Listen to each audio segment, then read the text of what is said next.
You are listening to the Airflow Podcast, and I'm your host, Rickey Thomas. Welcome to the one and only weekly podcast that provides information and inspiration that will help you live your life like the air that you were created to be. So sit back, relax, and flow with me.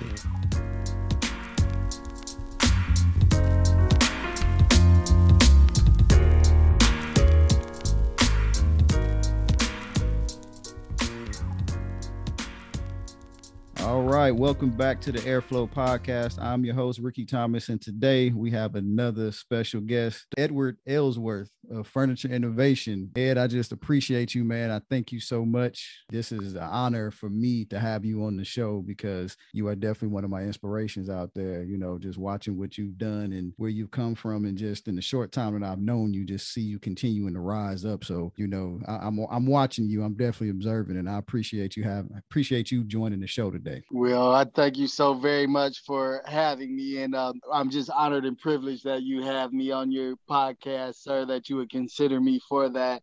And iron sharpens iron. So part of the reason that I've been able to grow and get to the place I am is because I've been sharpening my iron against folks like you. So we just continue to grow together. Yes, sir. Yes, sir. Appreciate that. So, you know, I wanted to bring you on, you know, because I think a lot of people see where you are today and, you know, but they don't understand the story that's behind it, which, you know, I think is so great and it's intriguing, you know, and it's a great testimony to, you know, almost, you know, you can say redemption, you can say just, you know, just reclaiming your life, where a lot of people make mistakes when in their youth and they think it's over and they don't, you know, reconfigure their minds and just understand that, you know, with God, anything is possible if you put your mind to it. And, you know, take the negativity out of it and just refocus and repurpose yourself in your life, you can get to a different place. So I definitely want to take some time in this episode to really talk about, you know, where you came from, some of the pitfalls that you faced, and then, you know, obviously where you are today, which is a great place. And I know you got some stuff cooking, you know, right now for where you're going. You know, I know it's always something, you know, which is a beautiful thing. So, you know, if you can just, you know, I want to take some time and talk about, you know, your youth and, you know, experience that you had that kind of shaped your life forever. So if you can kind of talk about that situation just a little bit for the listeners. Yes, sir. I was born and raised in Saginaw, Michigan, and I know you from Flint town, so that's right up the street. Yes, sir. I'm watching from Flint. I'm from Detroit. So yeah, we all around the corner. We all around sir. Each other. Yes, sir. Yes, sir. Yes, indeed. So I was born and raised in Saginaw, Michigan. I went to private schools up until I got into the 11th grade. When I graduated from high school, I left my home and went to Grand Rapids, Michigan, to go to ITT Technical Institute for Electronics. The plan was to follow in my father's footsteps. He was an electrician for General Motors, a journeyman for General Motors. And so I went to Grand Rapids, stayed there for a little bit. I transferred to ITT in Indianapolis, Indiana. I stayed there for a little bit and got into some trouble there and left Indianapolis and went to Fort Wayne, Indiana to ITT. I lived there for about 6 months. I went to a party that I was invited to and met a couple of guys. They asked me to take them to the store to get some things, and I took them to the store and stopped at a stop sign, and they hopped out of the car and robbed some people, and that ended up in a 30-year prison sentence in the state of Indiana. So I got sentenced to 30 years in the state of Indiana in the Indiana State Prison, which is by Gary, Chicago, East Chicago, South Bend, and that area. So it was one of the roughest prisons in the country. When I came into the prison system, all the prisoners knew what I was in there for. I was running with gangs before I went in there with the Gangster Disciples. So when I went into the prison system, they asked me if I wanted to plug into the organization or to plug out, and they said they were going to put me in the school to start tutoring. So that's where I started. When I went to prison, I started tutoring in the education department. And then I was the educational coordinator for the organization. After that, I became the chief of security in the prison system for the gangster disciples. And then I became the statewide institutional coordinator for that organization. While I was gone, I had a lot of people that mentored me in old Black Panthers, people that had been locked up 40, 50 years that, they just took a liking to me, and they used to always tell me that they saw something in me. Right. And they just poured into me. So I learned business principles. I studied law. I've written a lot of law, legislative, and case law that's on the books, administrative law. So just working in the prison system, having awareness sessions and political awareness classes, legal classes in the prison system, just educating and mentoring people like people mentored me. So while I was in prison, as I went on in my prison sojourn, I transitioned from the organizational activity into revolutionary nationalism. I had an African name, Kamau Tabono Kamara. I didn't know that. Okay. Yes, sir. Okay. Yeah, I had an African name, and I used to have dreadlocks actually. I've seen pictures of that. I've seen some pictures of the dreads. Yes, sir. So it was something. It was something. It was definitely a learning experience for me. Yes, sir. God was preparing me for such a time as this, and while I was gone, I used to almost every day ask God why He allowed this to happen to me. And I wasn't aware of why then at that point, but He was preparing me for such a time as this. So while I was, as I was transitioning in the revolutionary nationalist movement, we actually broke some guys off of death row that were not supposed to be on there, on death row. They were innocent of what they were being accused of, and the system was aware of that.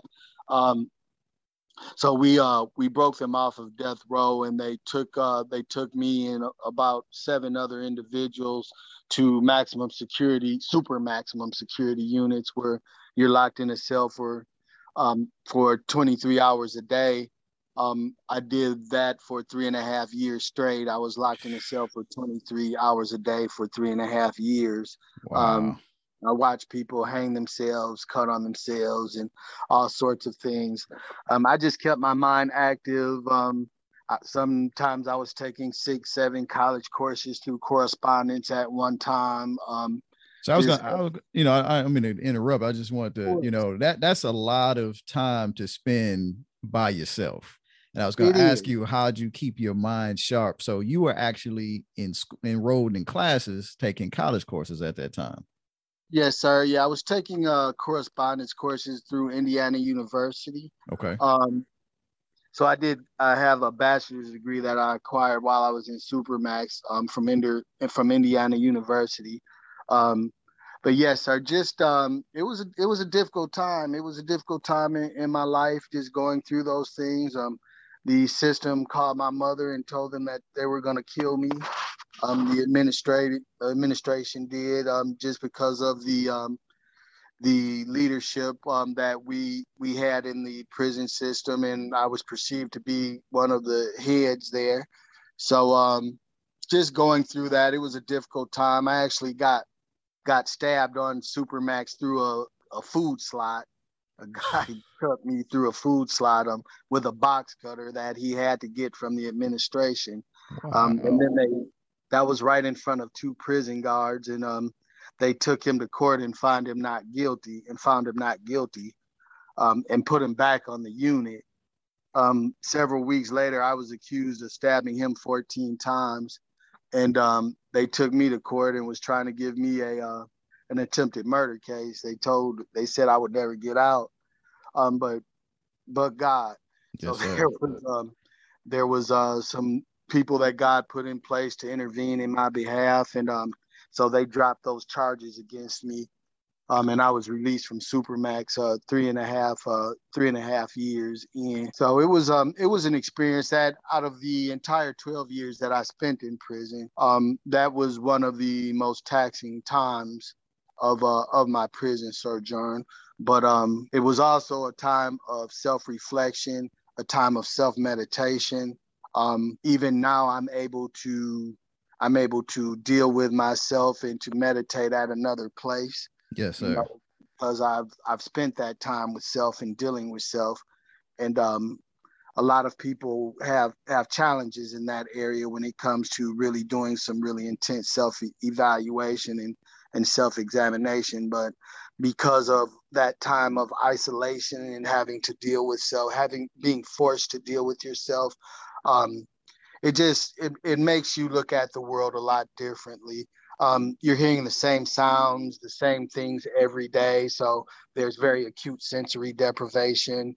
When Yes. I came out of there, I couldn't stand for anybody to touch me, you Right. know, because you know you're lacking that. You're bells, whistles, lights, all that kind of stuff. You know, you're being deprived of all of that. So, you know, it took some adjustment coming from Supermax to back into general population, let alone back into society.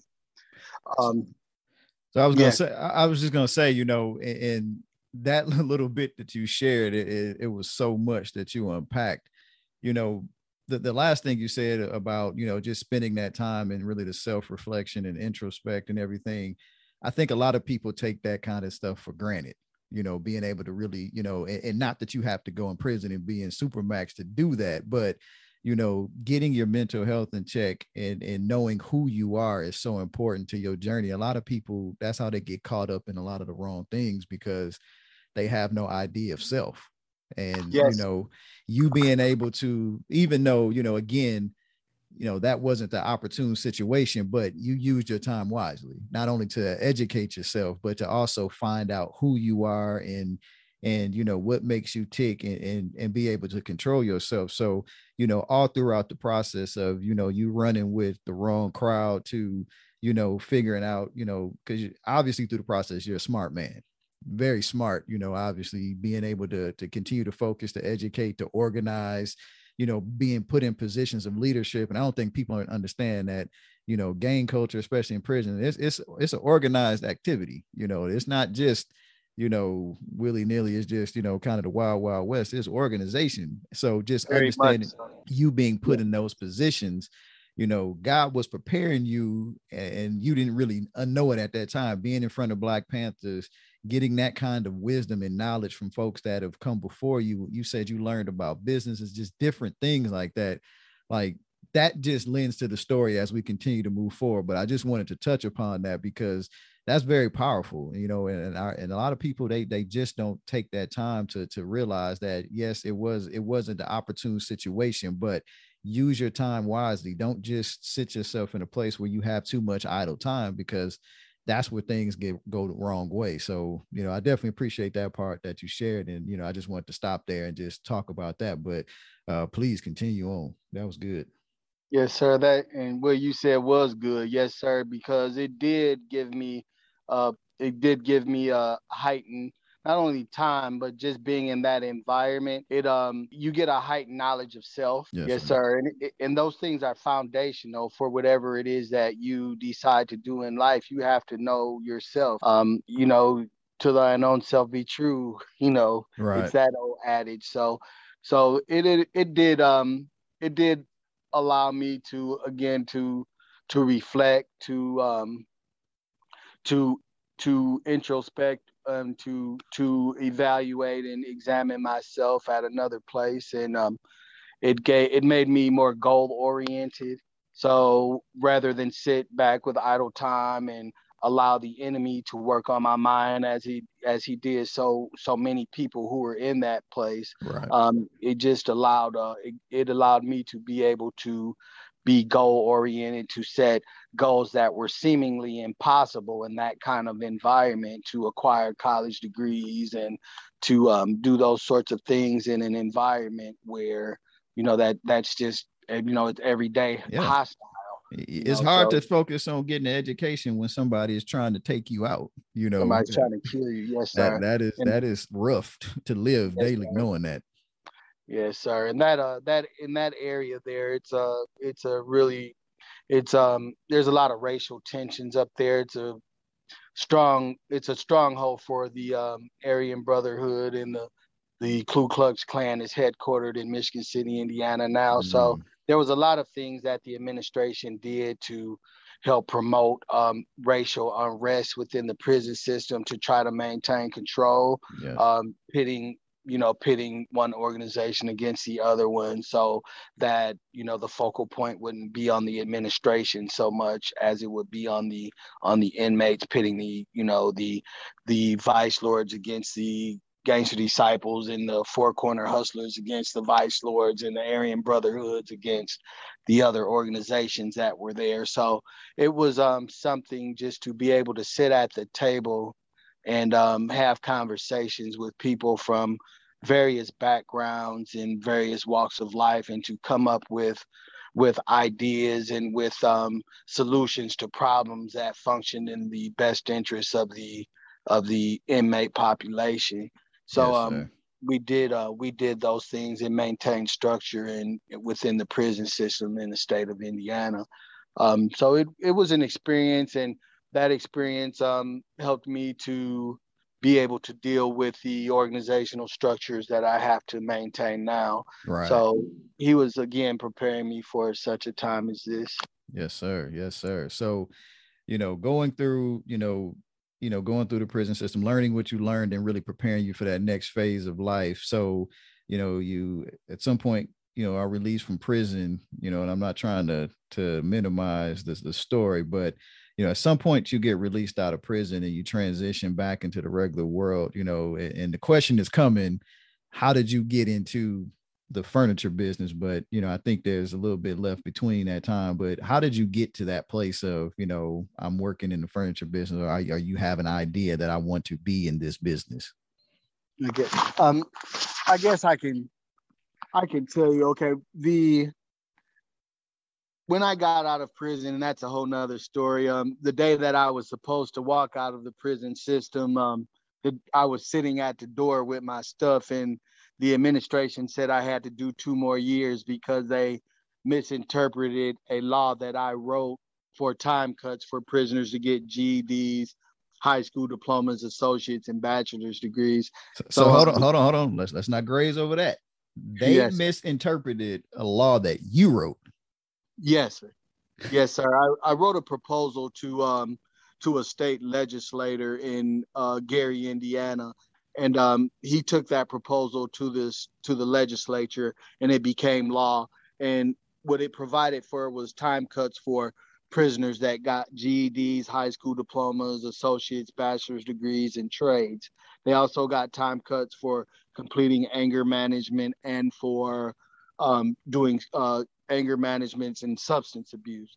So if they completed programming there, they would get time cuts up to a maximum of 4 years off of your sentence. So I received a 30-year sentence in the state of Indiana, and with good time behavior, that meant I would do 15 years, and then I could get an additional 4 years off of that 15, which means that I would have to actually serve 11. Okay. But the administration interpreted the statute differently. They said the 4 years should come off the 30 to make it 26, and cut the 26 in half to make it 13. So that was not the intent of the state legislature.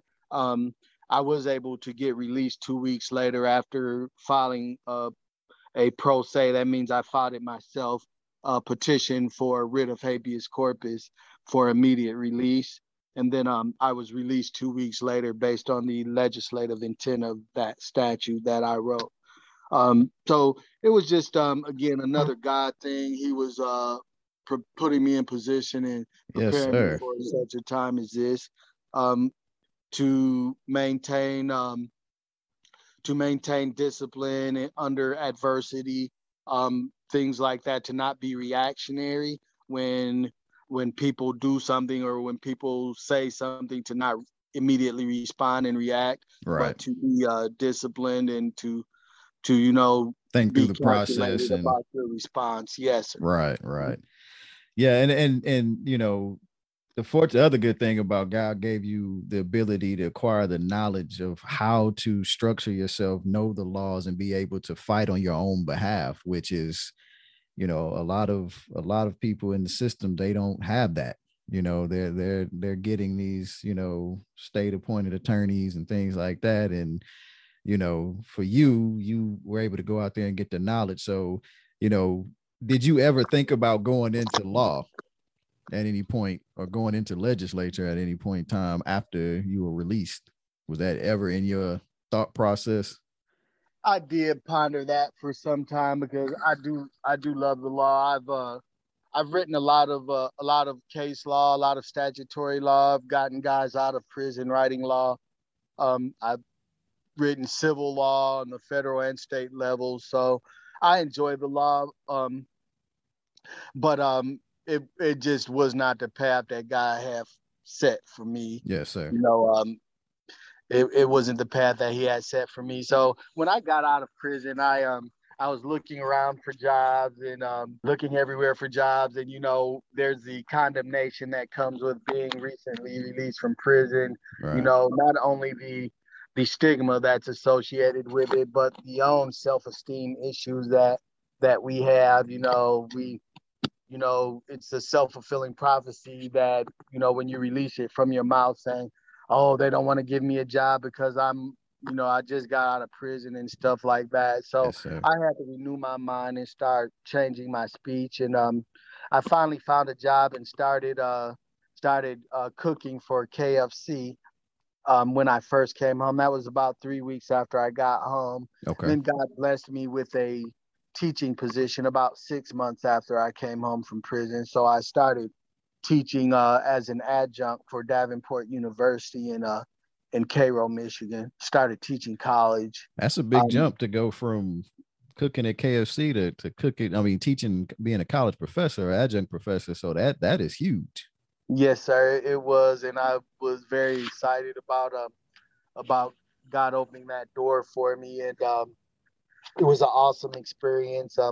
Actually, some of my students made national news about some interviews that took place with the local business owners in Cairo, Michigan. So it was just it was a blessing. It was a great experience. I love to teach. It's a passion of mine, and I look to go back to that someday. Okay. But while I was teaching, I stepped out of prison into a house that was paid for from proceeds that I had earned while I was in prison.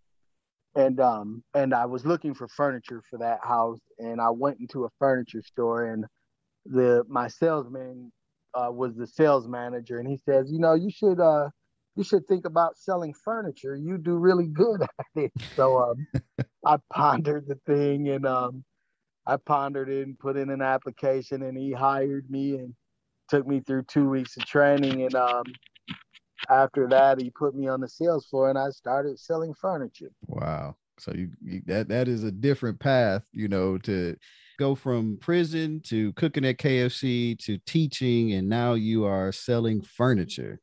So how does that process, you know, going into furniture, I guess what helped you make that decision to go into furniture sales? Well, I knew that I could teach I was teaching part-time as an adjunct, so I could sell furniture full-time. And, you know, they said they work around my teaching schedule. So, you know, it was just another means for me mentally, in my mind, of generating income. So I started selling furniture a week after I got trained. I think a week or two after I got trained, he put me on the sales floor, and the sales manager, the first customer that I said hi to, they went to the back of the store, and he went back there and wrote a sale up. He wrote my customer up and took him to the desk. So I was hot. I was upset. I'm like, that's my customer. He's not supposed to be writing up my customer. That's my customer. But after he did that, and he walked past me and was popping the paper in my face, he said, Ed, these people are coming in the store, and they are trusting you they're spending thousands of dollars with you, and they're trusting you to furnish their home where their kids sleep, where they eat dinner. So they want to know that they're spending money with somebody that actually cares about their home. So you can't just let them roam around. You have to be attentive to them and talk to them. And do needs assessments to determine what they need and what they desire for their homes. So after that, I started, being a little bit more attentive to my customers and really enjoyed what I was doing.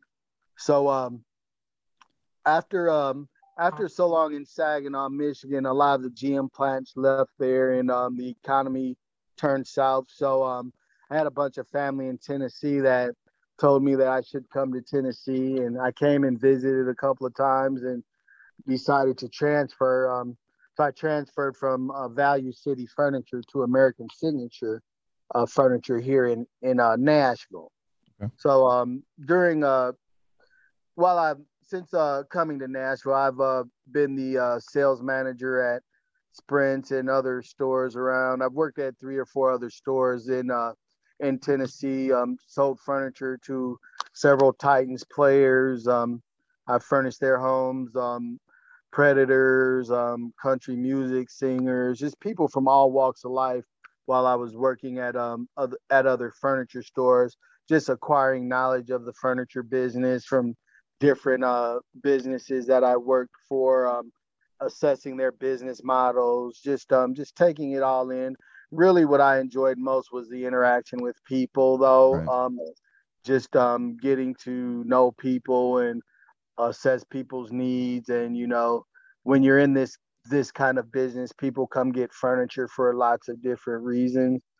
People need lift chairs for medical issues, family members going into assisted living communities, people going through divorces, people going to college. So in furniture sales, not only are you a salesman, but sometimes you have to be counselor, sometimes you have to be financial advisor. So Right. it's just good just to be able to serve God's people, and I really enjoyed what I was doing. So And it's kind of in your lane, helping people. When you were in prison, you were helping, helping yourself, but also writing laws to help others. It wasn't just always about you. You were looking to see how you can help change the system that you got to see firsthand was corrupt, and try to make it better for others. And now here you are, people would take it lightly as a furniture salesman, but you're helping people, you're helping change and change their lives. So it's in your wheelhouse. So you're still doing what you're called to do, just in a different environment, which is, that's how God will use you. So that's great.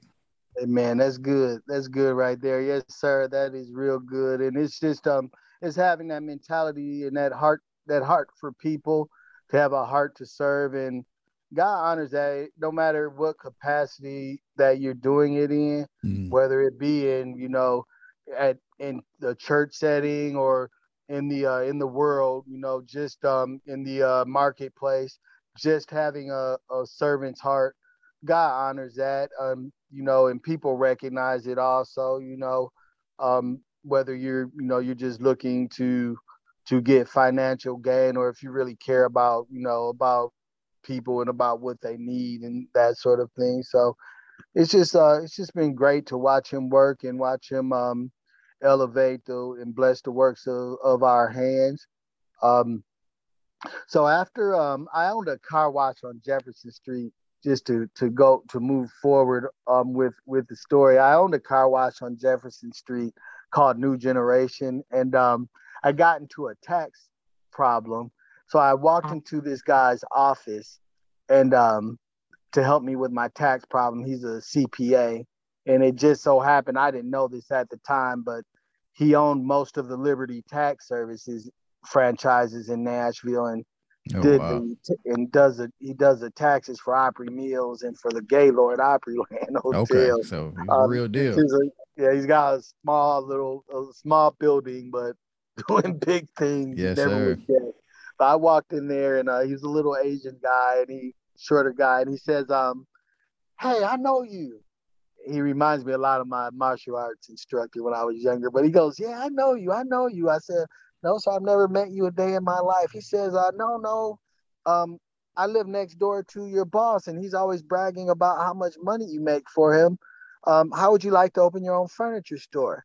And I'm like, wow. So at this time, I'd been in the furniture world for about 10 years. Okay. So I'd acquired some really good experience. I always stayed at the top of the sales list, no matter what store I was in. Regionals and between several states for Ashley, I was at the top of the state of the regional sales list for Ashley Furniture over Kentucky, Tennessee, and Indiana, and Illinois. I'm sorry. Yeah, so it was just good. And he said, he said, "You got some money put up to buy some furniture?" I said, "Yes, sir." He says, "Well, I have a building in Columbia. Here's the keys, and here's $50,000." So the first day I met him, he gave me the keys to his building and gave me $50,000 cash to open my own store. Wow. So this guy, first time you meet him, gives you keys to a building and invest in you and your business. That is God. I was blown away. Wow. Wow, that's, I didn't know what to say. Most people wouldn't at that point. Just throw your hands up and say, "Thank you. Thank you, God." Yes, sir. Wow. Yeah, so I did just that too. And I think he knew that just seeing me and knowing some of the things that I wasn't going to just run off with his money, Yes, sir. So it was a hard thing for him. And in that period of time, both of us have been blessed. Right now, I don't want to go too fast with this, but right now we own the largest furniture store in Murray County, and we have several 13 assisted living communities that we furnish homes for. We're doing whole subdivisions out of this store. Wow. Right now, we just got a contract to do the models for Old South Properties. So we're doing all of their model homes now. So it's just, God is just good. All the government offices, schools. We opened another store at Murfreesboro. Our business tripled in the middle of the pandemic. And yes, sir. We opened another store in the middle of the pandemic. So it's just been amazing to watch God work and to use this place, to use this store. It's and I want to talk about that real quick. You mentioned the business tripled during the pandemic, and not just, you've tripled your, real estate out there in Columbia, because you started off with one portion of the building he offered you, and then you bought the whole mall. So you've got the whole strip mall and turned that into your whole store. But I want to ask you, you mentioned that your business tripled during the pandemic, where a lot of people are losing money. Obviously your heart was to bless people, and you've blessed a lot of people. Customers have come in there and you've blessed them, giving them great prices on furniture, blessed them. I've seen you give away furniture to folks, and not bragging about it, but you've done it, just because that was in your heart. So you're sowing seeds. Do you think the reason why you were able to prosper where a lot of people faltered during that time was through the giving? You're giving not just what you do to the kingdom, but just your giving, just your heart, just your time and talents to people. Do you think that's where you got ahead at, was just in the giving alone?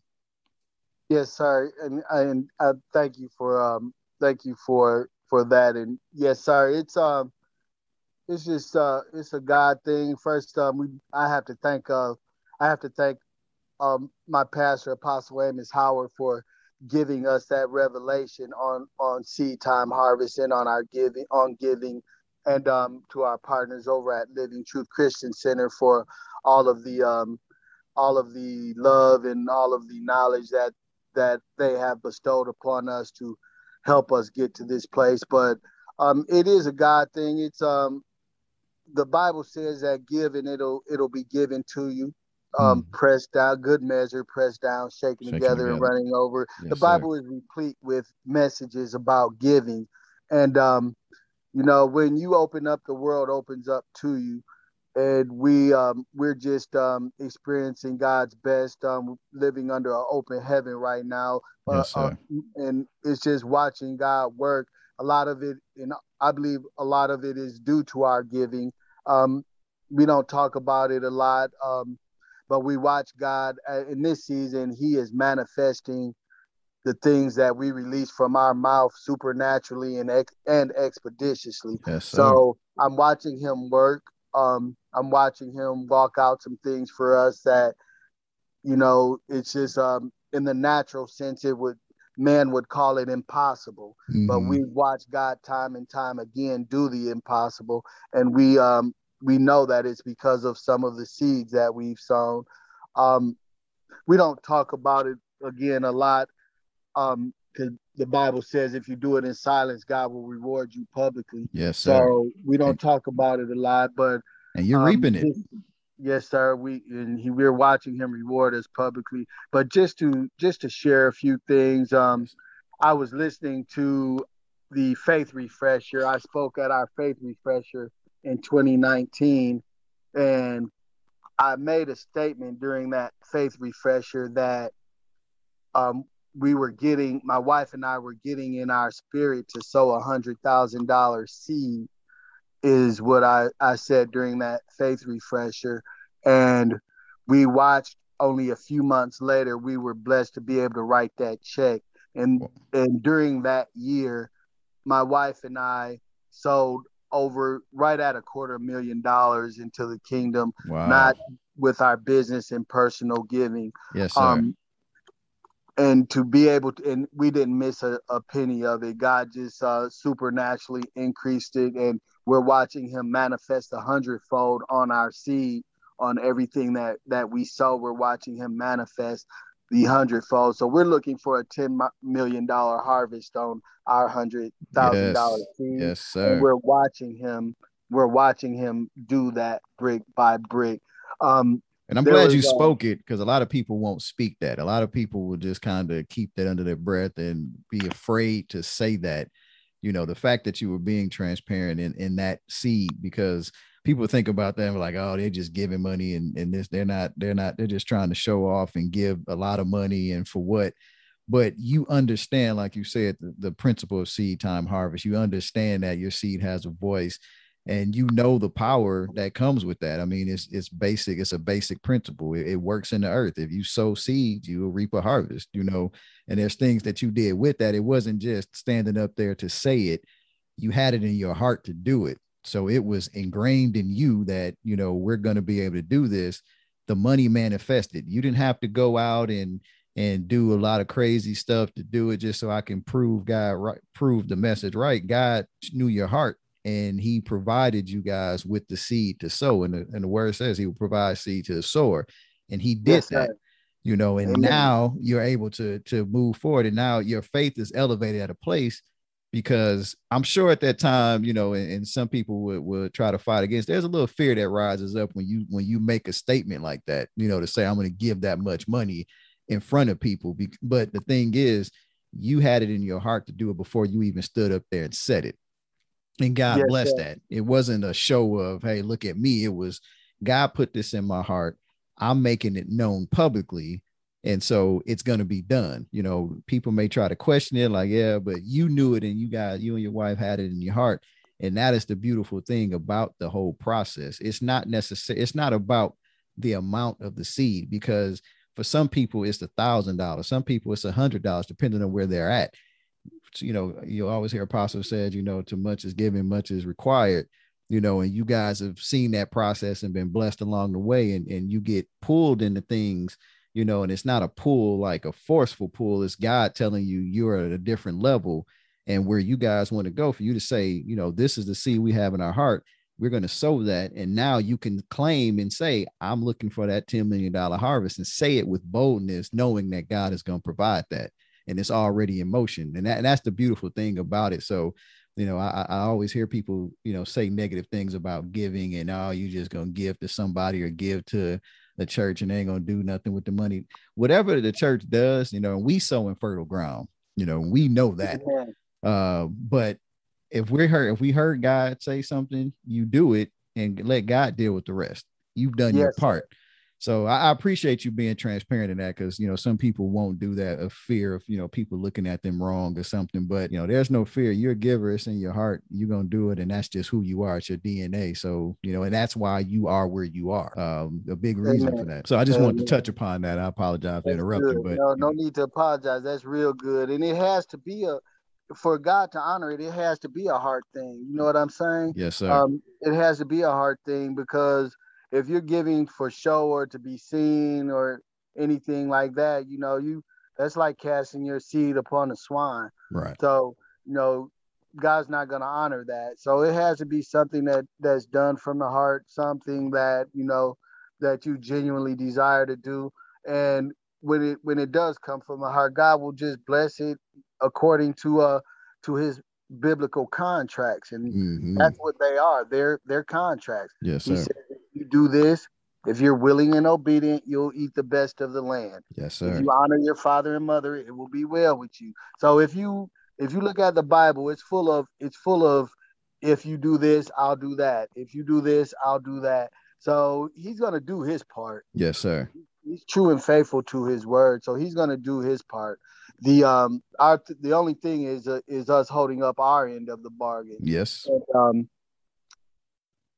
yeah. And I'm going to do a whole thing about, because some of that is from fear. Written things down that years ago that God has manifested. And we're pulling this stuff out and looking at it, and, you know,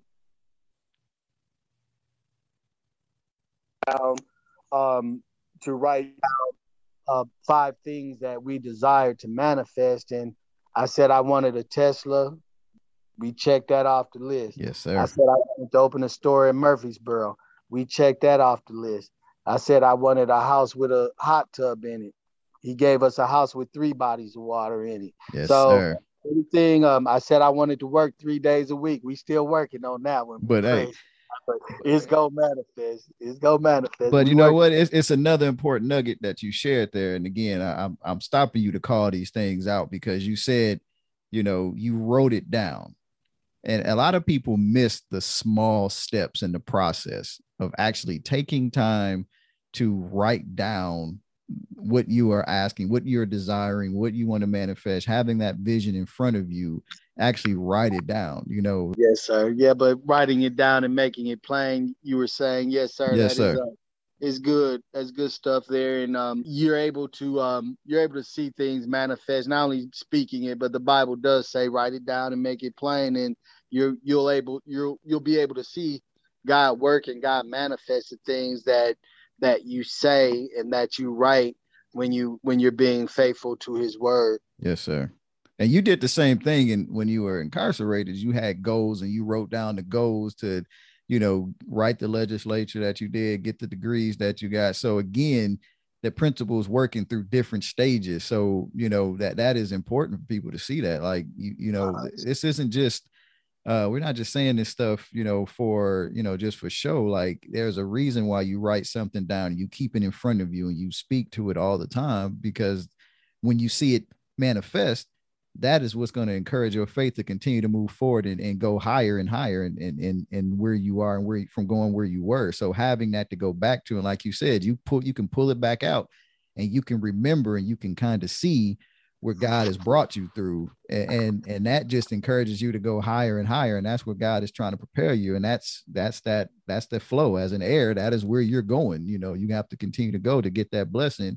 You know, this isn't the stopping point. There's much higher to go. So that's an important nugget to make sure that you're definitely, you know, writing down what you're desiring, having that vision in front of you and your family, and continue to work on that. So that's a good nugget. Appreciate that. Yes, sir. That's good. That's good. Yes, sir. That is good. Yes, it's just a blessing to watch God work and to see what he's doing in this season.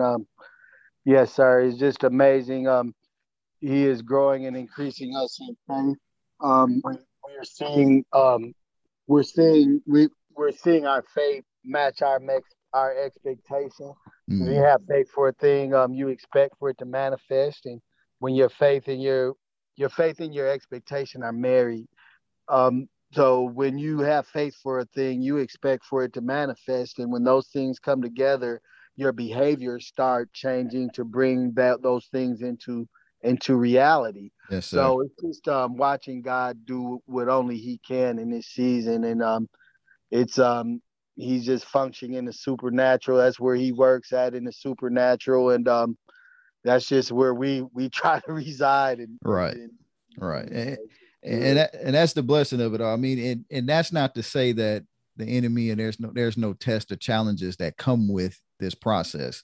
You know, there's going to be a test. It's not a testimony without the test in there. And I think a lot of people, again, you know, they hear the good, they hear all of this, but they don't know that there were challenges that came along the way. There are things that, you know, came against you, but you stayed in tune with what, you know, God is leading you to do, and you didn't falter, you didn't give up. And so many times people, they give up right at the doorstep of where they're supposed to be, and all they got to do is take one more step forward, and the door just opens up, and you're where you're supposed to be, where God is trying to move you to in that season. But you know, they allow the enemy, or they allow themselves even to, you know, falter, and they lose perspective, and they think, oh, it's not going to happen because the time frame wasn't what you expected, or, you know, it didn't happen exactly how you wanted it. And so it's like, well, is this God? And they just change and shift focus. So, you know, it's important to understand, you know, you got to keep moving forward with what you know, and know the voice of God, first of all.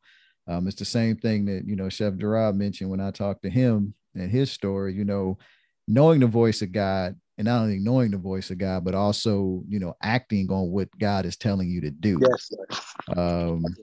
That is big. You know, some people hear God all day and they try to shut it out, like, nah, God can't be telling me to do that. That don't sound right. And it's like, no, God is telling you to do it. You just in the flesh don't want to do it. That's right. So that's right. That's good. Yes, that's sir. Really good there. And you know, everybody you know, faith like Pastor Winston said, faith is a muscle. It has to be exercised. Yes, sir. So even though God gave each one of us the same measure of faith, all of us are, you know, we're all growing to utilize the full measure. Yes, you know, sir. and we're at different faith levels. My faith today is at another place than what it was a year ago. Yes, sir. But it's just a culmination of things that help to grow people in faith. And God's dealing with me in that right now, because He uses this place for me to help other people. And I know part of that is my testimony. Mm-hmm. Yes. And I know a big part of that is my testimony. So it's a balance for me you know, and I'm listening to God instruct me, not wanting to sound braggadocio, like I'm bragging about yes. that God has blessed me with, but also to be able to reveal some of those things, and some of the, for instance, like we were discussing earlier, some of the seeds that we've sown, and yes, sir. some of the things that we believe God for, and watch Him manifest for us to help increase other people's faith, right, without sounding like we're bragging or boasting. And one of the things that the Bible says is that, you know, God works, the way that God works is He does it in a manner where, you know, where it's supernatural, where you can't boast because you didn't do it, because right. You couldn't do it in a natural sense. Yes, so sir. That's how He's been working for us. He's been taking the impossible and making it possible. And when and we just give Him the glory, and that's what He wants. So we give Him the glory, and we reap the benefit. Yes, sir. You know, we're able to get the benefit. So, you know, that's what we do, and we just praise Him and give Him the glory for all that He's done and that He continues to do in our lives and in the lives of the believers, the people that we sharpen our iron against. We celebrate with you all your victories, your successes. We celebrate them as if it were us, you know, right. And we watch God honor that as well. So, you know, because He said in the Bible as well that whatever good thing you desire for someone else. So we celebrate with people, you know, and we just honor Him, and He just continues to do only what He can. So we're just excited about the next place that He's taking us, we've been acquiring all sorts of real estate in this season. And just watching God do it. Yes, sir. And that's important too, because I think from a business perspective, you and your wife have a pretty nice portfolio, not just furniture stores, have other real estate endeavors, stock investments, different things. So, from you and your process and how how you and your wife have developed and come up and through this journey, how big is it for you to make sure that people understanding that they need to diversify what they're doing, diversify their investments, making sure that, they're involved in more than just one type of thing, because there's so much money to be made out there and people lose focus and lose sight of, having those different streams. And, you guys have multiple streams of revenue, which, we're taught, you need to have. So when one stream is kind of, starting to go a little dry, you got other streams to pick up, and then you just, and it's a lot of it is cyclical too. So you can kind of shift focus to other things. So, from your perspective, how important is it for you to make sure that you've got diversifying interest in what you've invested in? It is vital. It is vital that even within any business that you have, there's different streams that you can. So at the furniture store, we sell furniture, and that's one stream of income. But we also deliver furniture, so we generate profits from our deliveries.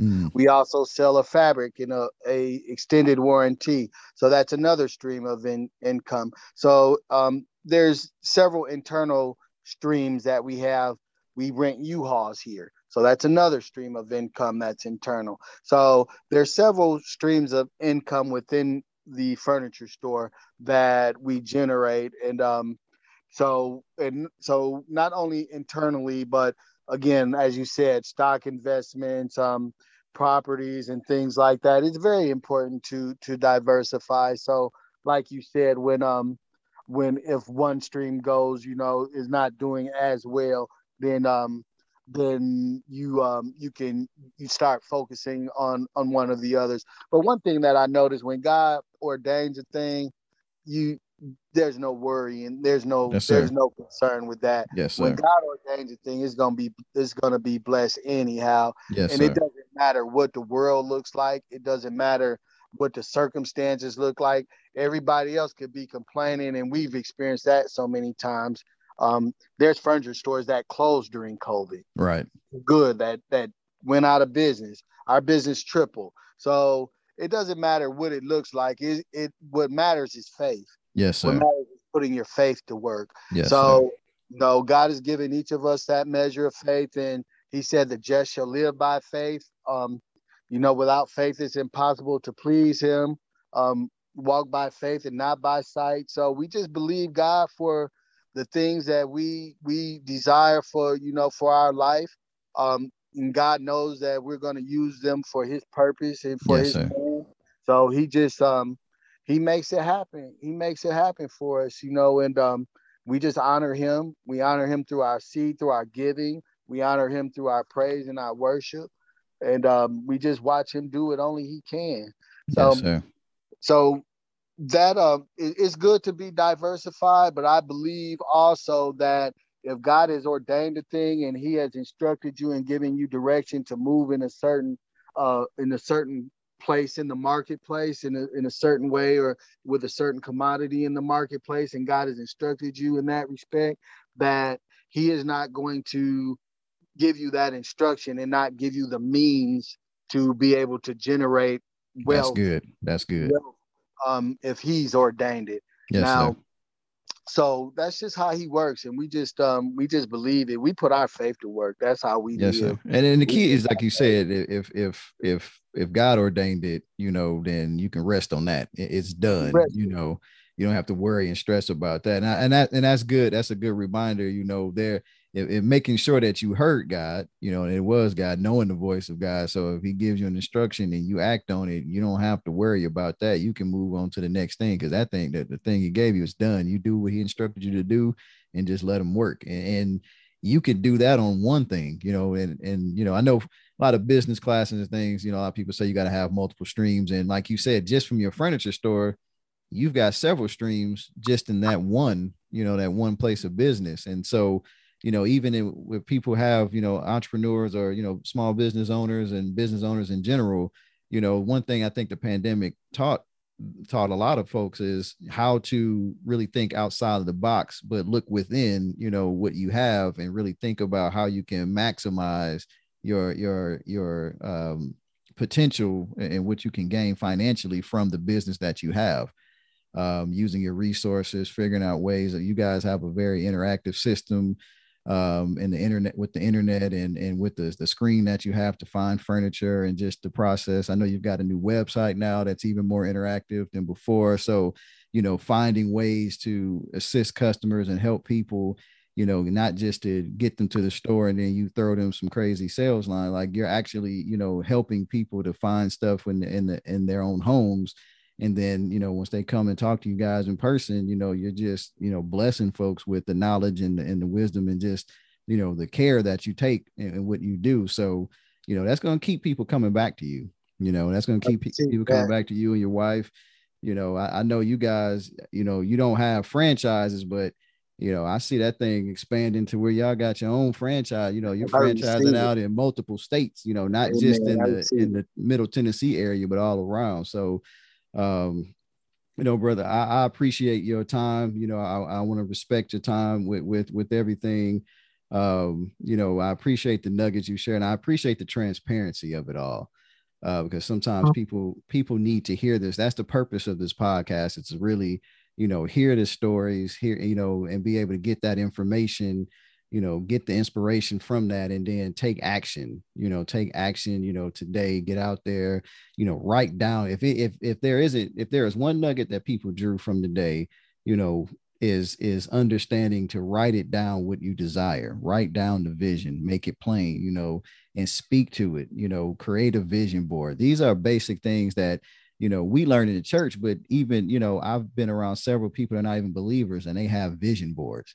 They use the phrase of, the universe will bring it in. There's a movie that's out that's old. It's called The Secret. And if you speak it, the universe will bring it back in and things like that. It's biblically based, but however you want to spin it, it is the power of the tongue. It's the law of attraction, and yes.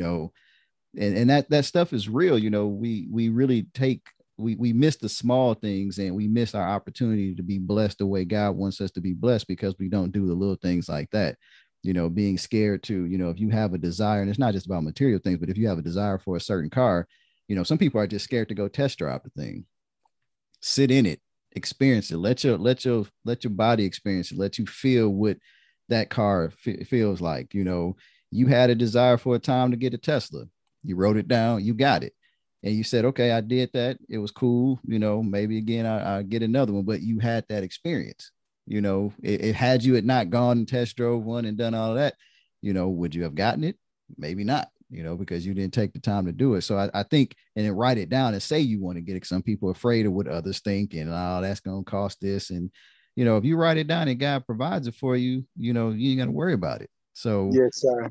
And that's another thing is you have to just, those naysayers and all that stuff, you just got to tune all that out. Yes, sir. You have to just, not pay them any attention. And if they are naysayers, and they're, you just got to get them out of your way and out of your circle. I was listening to something not too long ago, and the gentleman said that if I give you $1 million, you better become a millionaire quick, or you'll be broke. Yes, sir. Before too long. So it takes a renewing of the mind, and that's what a lot of it is our thinking. As you said, we've been trained to have a consumption, sustenance mentality, a poverty mentality. Yes, sir. Versus a productive mentality. We've been taught to have a consumption mentality. Mm-hmm. And with that consumption mentality, it's a paycheck to paycheck type of mentality, versus producing things that's going to establish generational wealth for you and your family. Right. So it's just good. And it's that regeneration. Yeah, it's the mentality, is that survival mentality. You hear people say, I'm just going to, some people are just very good at saving money but not realizing that that money isn't doing anything for them, just sitting in a bank. Yes. There's nothing wrong with having, money in the account, but God gives seed to the sower. It means you have to give, and it's not just giving to the kingdom, but being able to, he gives you money to spend on things to invest in. He gives you money to spend on investing in people, investing in yourself, investing in your business. It's not just about taking the money, sitting in an account and just saying, okay, God, expand this, because that's not what he's giving you the money for. It's supposed to recite. You're supposed to be you're supposed to continue to regenerate money. Wealth is supposed to, you talk about the wealth transfer, money comes out of your hands, and as soon as it comes out, it comes back multiplied to you, Amen.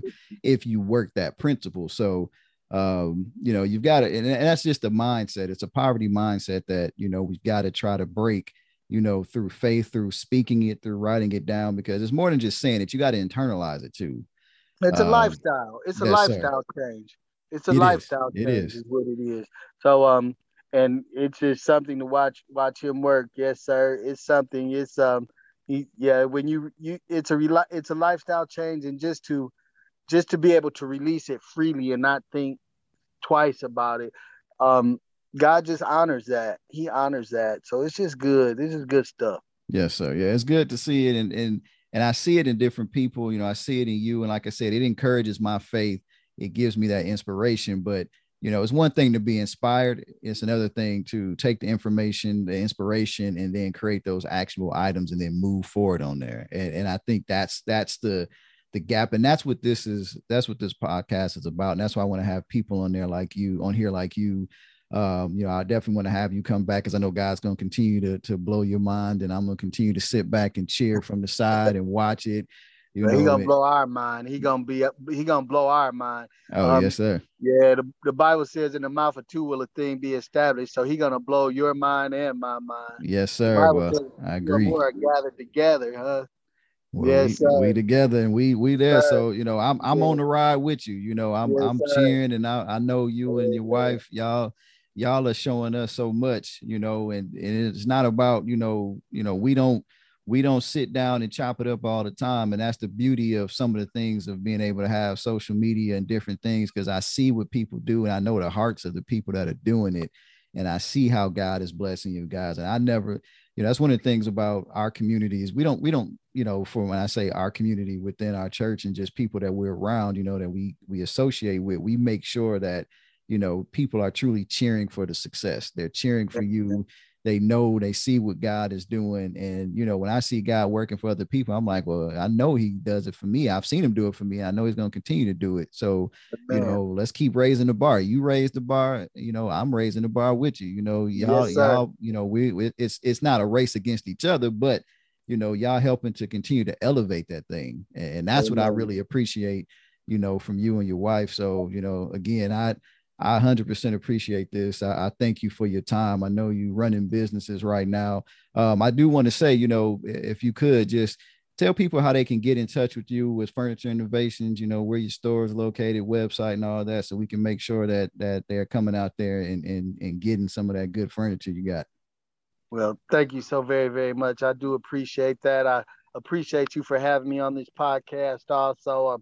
God's going to continue to bless you. He's going to use you in this podcast to increase other people's faith and to take people to the next level in faith. And when we go to the next level in faith, the material aspect, it will be provided. Yes, sir. The substance will be provided, and it will be provided with God's best. So we just believe by faith that he is going to manifest that for you in every respect, for you, your house. And we're watching God manifest the things that we say expeditiously. Yes, in the sir. time that it took for the olive tree that Jesus cursed to rot. That was overnight. Yes, that sir. He's manifesting these things expeditiously for us and for you. So we just believe by faith that receive it. takes place. Yes, sir. We're Furniture Innovation. We're at 2500 Kayer Lane. I'm gonna get into my sales. Yes, sir. Go right ahead. So we're at 2500 Kayer Lane in Columbia, Tennessee. We have our second location at 1208 East Northfield in Murfreesboro, Tennessee. We're blessed that store's been open for a year already, and it's been bananas over there. But that's 2500 Kayer Lane in Columbia, Tennessee, and That's 1208 East Northfield in Murfreesboro, Tennessee. That's Furniture Innovation 615.com is our new website. Our old website is still up. That's 931.com, Furniture Innovation 931.com. But you can check our new website out. It's phenomenal. Furniture Innovation 615.com. All right. Now y'all saw how he went to sales mode. That's how you know. And he does some great commercials. So if you ever get a chance, look him up. He's on Facebook as well. So, search him out on Facebook. They got some of the greatest commercials out there. I still laugh at the one where they got you shrunken down and you're jumping around. So you got some pretty innovative Furniture Innovations, got some innovative commercials. So I definitely like that. So his name is Edward Ellsworth. As he said, him and his wife are owners of Furniture Innovation in Columbia and in Murfreesboro. Please check them out. Brother Ed, again, I appreciate your time, sir.